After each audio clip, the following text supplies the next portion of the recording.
Fala nono ano, tudo bem com vocês? Bem, nossas férias acabaram e agora nós estamos de volta a toda aquela rotina de estudos. E embora nós não podemos nos reunir em sala de aula até o momento, o nosso propósito com tudo isso aqui é tentar encurtar e diminuir um pouco esse distanciamento, de maneira que possamos continuar servindo vocês nesse processo de aprendizagem. Para isso, é importante também que vocês, sempre que forem assistir esses vídeos e participar, traga para o seu ambiente todos os materiais. Então faz isso agora, pega lá teus livros, cadernos, canetas, porque nós vamos utilizar isso para essa nossa aula. Nós estamos aqui para a nossa primeira aula de religião, ética e filosofia. E o nosso objetivo com essa aula é revisar os conteúdos que nós já vimos em sala de aula. O propósito é que vocês recordem a partir do que nós falaremos aqui e de todo o conteúdo que já foi exposto, todas as anotações, porque isso é importantíssimo para o que nós vamos fazer a partir daqui. Os nossos próximos conteúdos dependem da compreensão de vocês acerca deste conteúdo que nós vamos revisar nesse momento. Nós faremos isso a partir do livro e a partir do quadro relacionando conceitos que há no final de cada livro. Então é importante que vocês acompanhem comigo aqui esse conteúdo. Se vocês tiverem alguma dúvida ainda sobre o que nós falaremos aqui, é importante que vocês deixem aqui nos comentários para que possamos tirar todas as dúvidas de vocês e seguir para o nosso próximo conteúdo nas nossas próximas aulas. Pois bem, nós começamos aqui a respeito do conhecimento a partir de um questionamento. Você saberia explicar por que as pessoas desejam conhecer as coisas do mundo? Bom, essa é uma questão muito explorada pela filosofia e por alguns filósofos, sobretudo aqueles que nós vamos tratar aqui hoje, Friedrich Nietzsche e Karl Popper. Pois bem, antes de falarmos sobre eles, é importante nós entendermos sobre o conhecimento, porque o conhecimento é uma palavra importante para a filosofia desde o início de todas as coisas, ou melhor, desde o início da filosofia. No início de tudo, a palavra conhecimento ela se tornou uma palavra importante, porque é sobretudo nesse nível em que a filosofia trata das coisas. Mas o que seria esse problema do conhecimento? O que seria, em que se daria essa discussão sobre o conhecimento? Bom, o indivíduo está buscando resposta para perguntas relacionadas ao tema em questão, tais como: o que é conhecimento? O que é possível conhecer?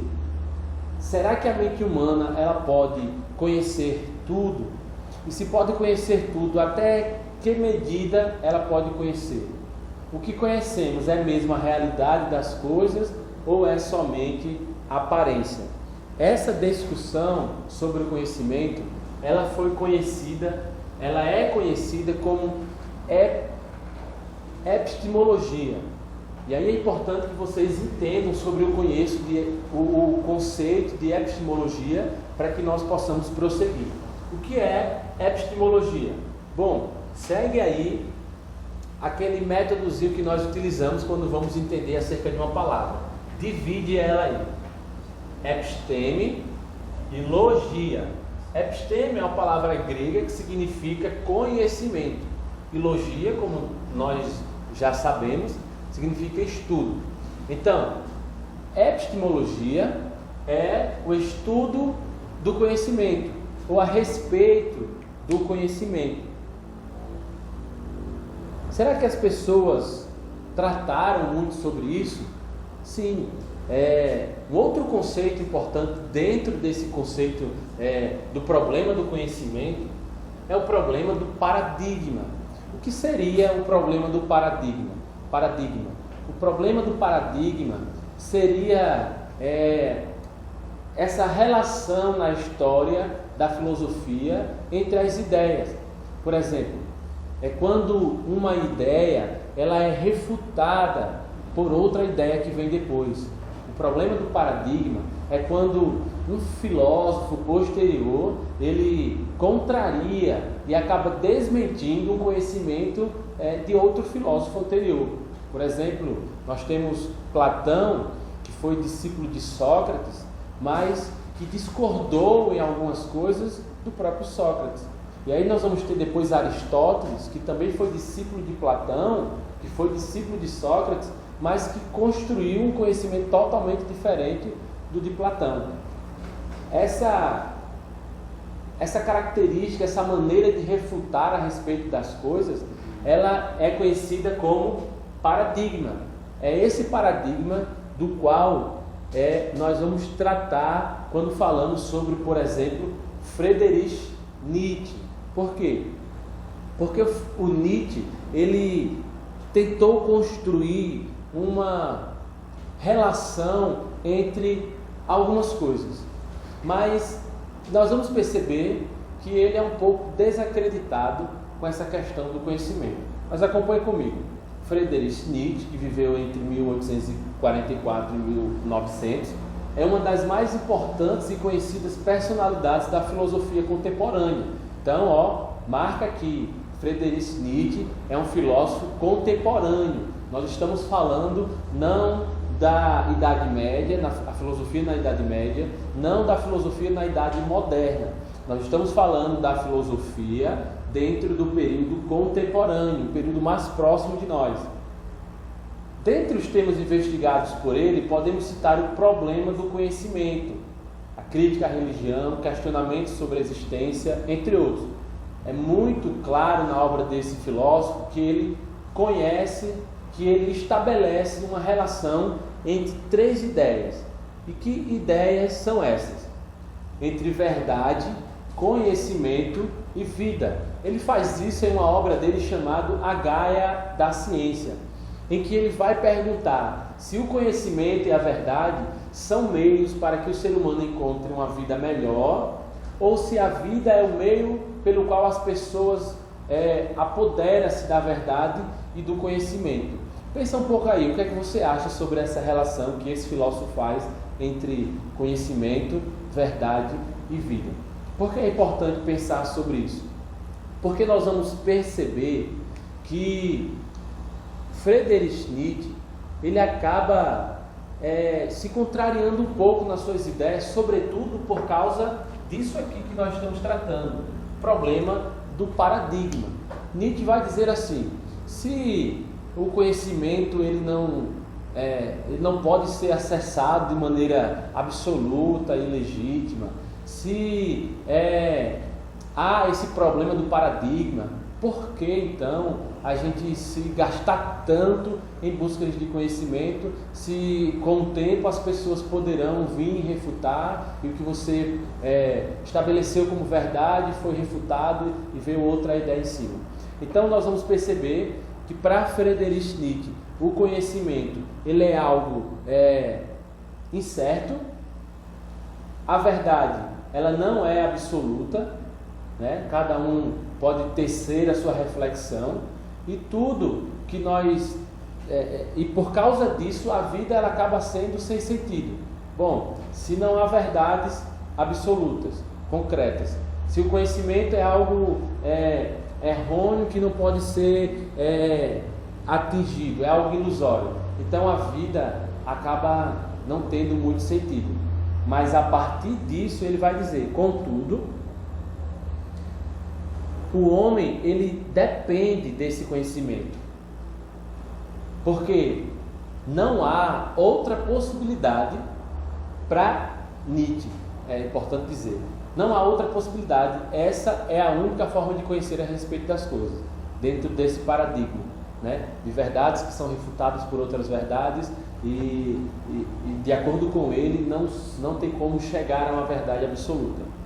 Bom, outra pergunta que o Friedrich Nietzsche ele constrói é: por que o ser humano tem necessidade de conhecer algumas coisas? Porque nós estudamos, lemos livros, viajamos, assistimos filmes e a partir de todas essas ferramentas nós adquirimos algum tipo de conhecimento.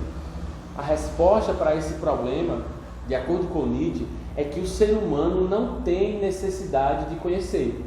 O ser humano, ele tem necessidade do objeto que ele conhece. Por exemplo, o ser humano ele não tem necessidade de conhecer uma caneta.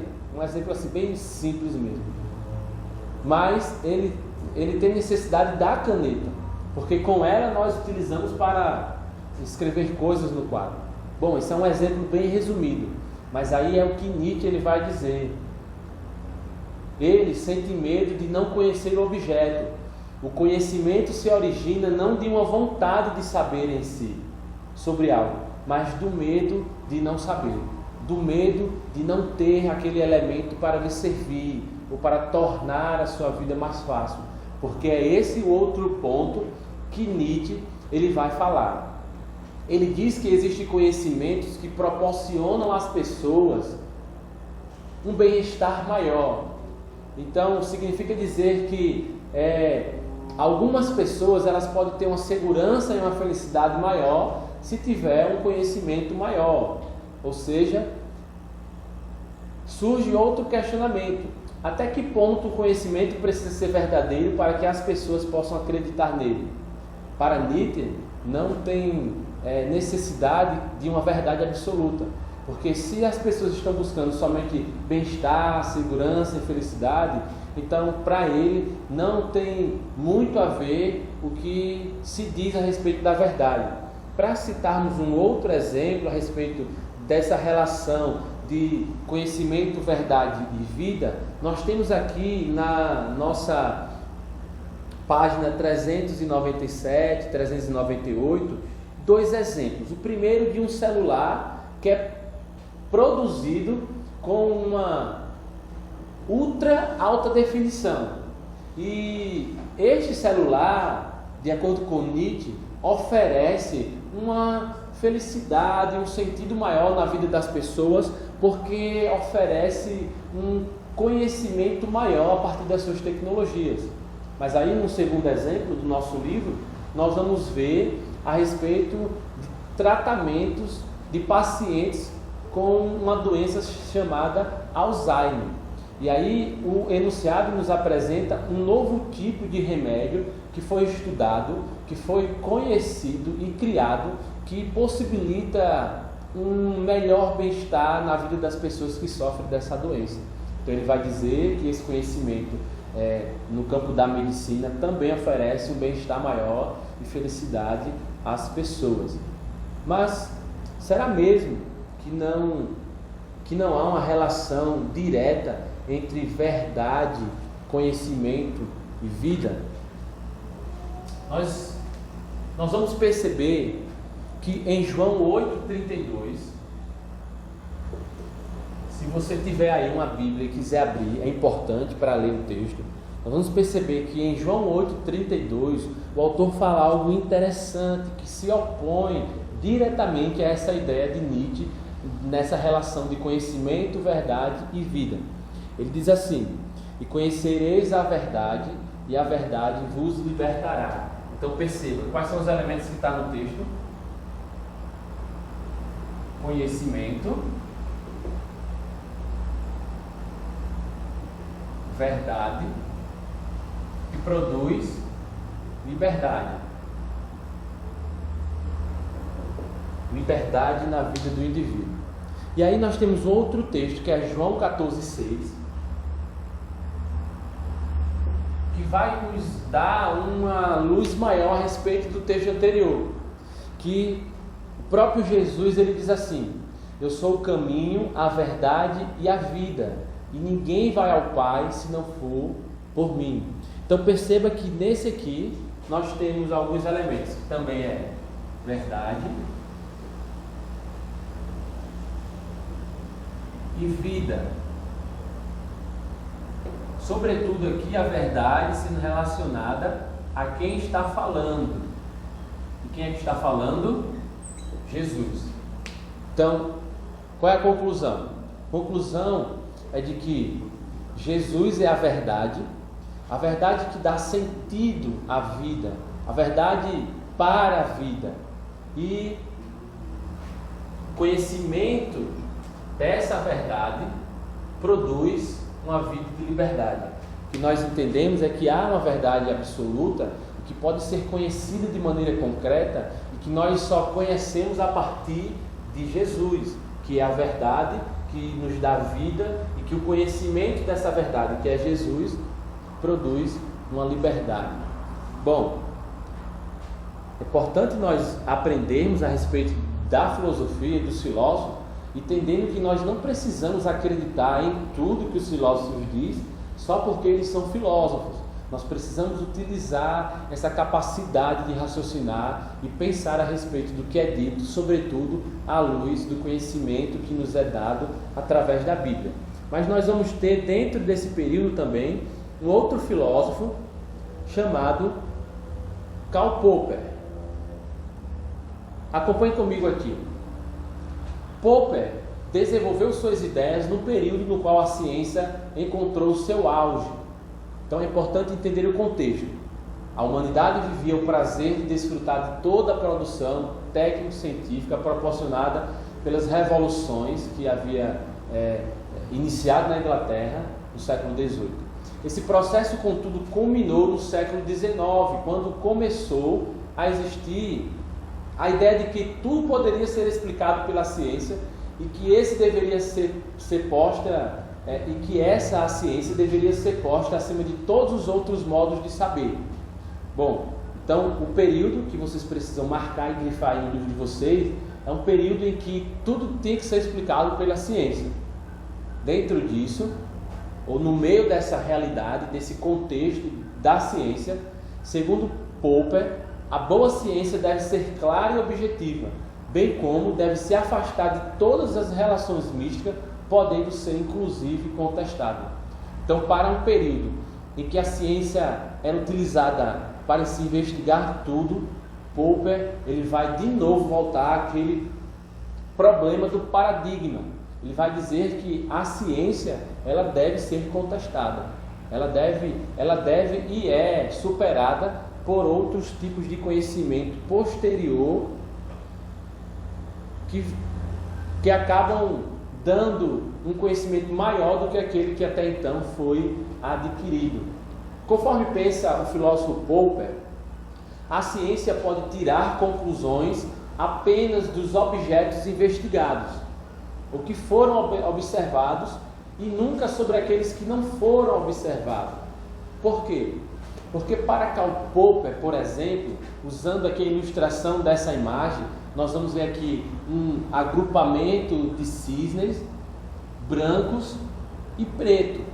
Então, seguindo esse exemplo, Popper ele vai dizer que ao olhar para esses elementos aqui, ao olhar para esses cisnes, e o cientista chegar à conclusão de que os cisnes eles são brancos, ele só pode afirmar a respeito disso a partir daquele cisne que ele verificou, que ele analisou. Ou seja, portanto, pense da seguinte forma: imagine que um cientista está observando um conjunto de cisnes em lugares diferentes.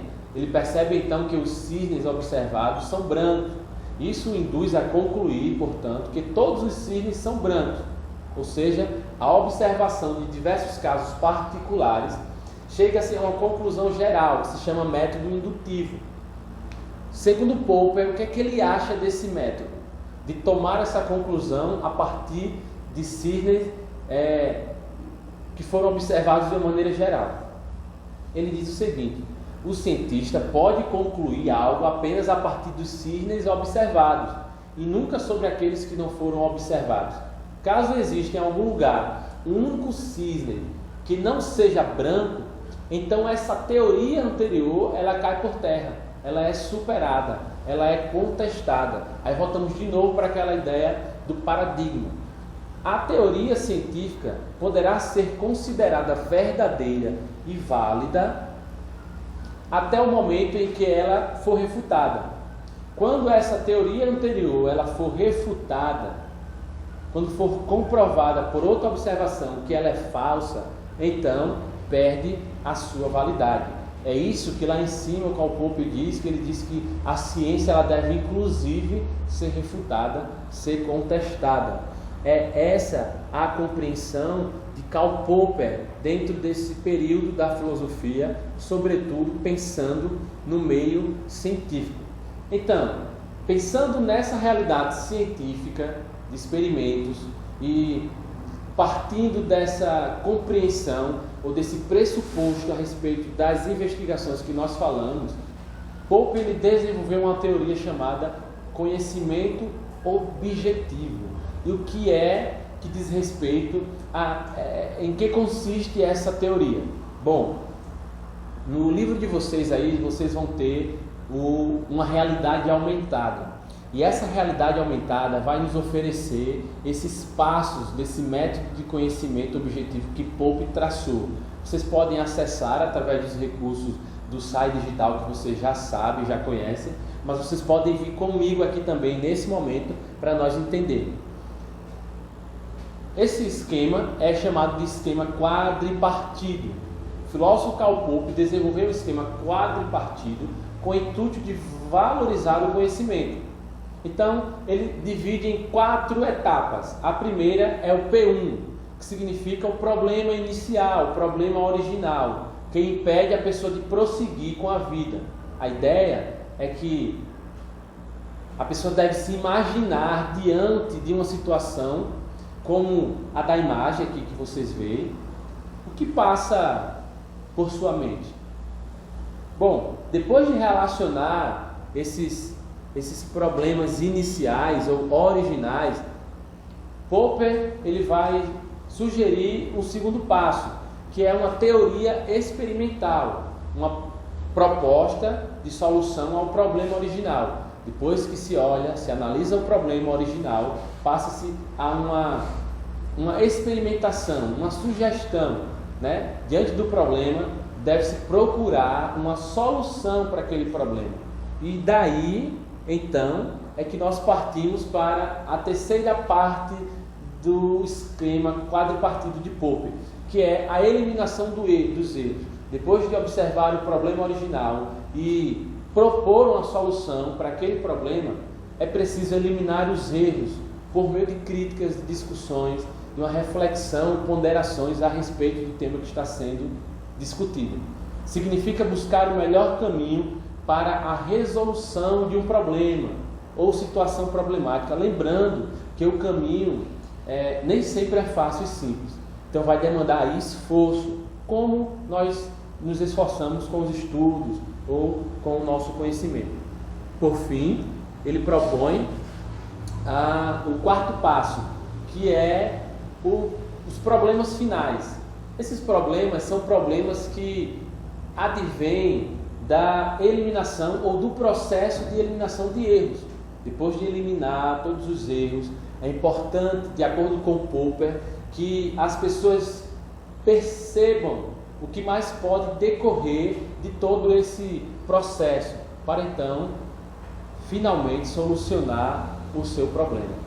Então, Popper ele vai sempre se utilizar desse método experimental para tentar eliminar os erros. E aí, conseguiram recapitular? Lembraram de todo o nosso conteúdo que foi tratado em sala de aula? Lembre-se, se ficar dúvidas, não fique com elas. Deixe aqui nos comentários que nós faremos o possível para poder respondê-las.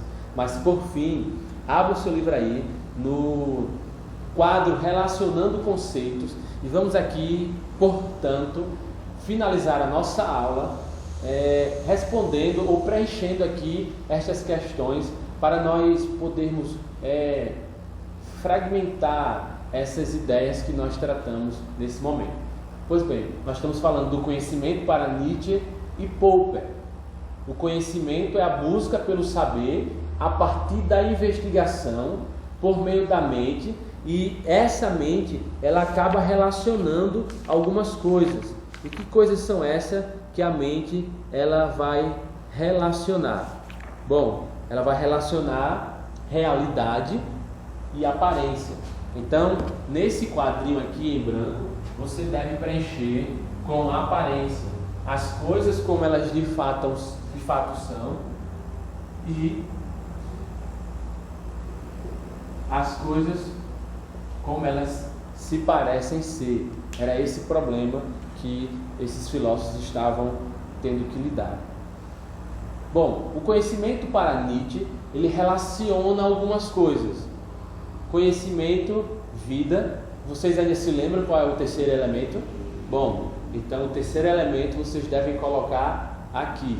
Confiram aqui, portanto, se vocês fizeram certo. O terceiro elemento é verdade.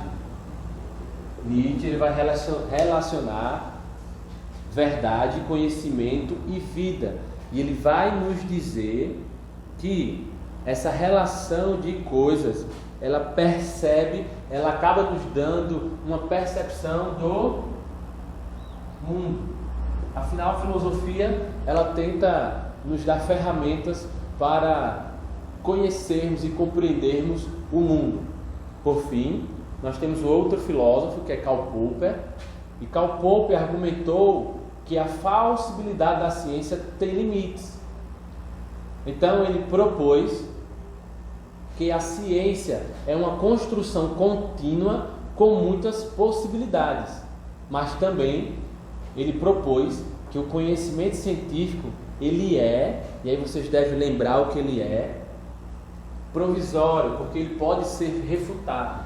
Então ali vocês devem preencher com provisório, sempre lembrando que para Popper, quando um conhecimento ou uma ideia ela é refutada, ela perde o seu valor, ela se torna uma falsa compreensão e pode ser refutada. Então ele é provisório porque pode ser refutado.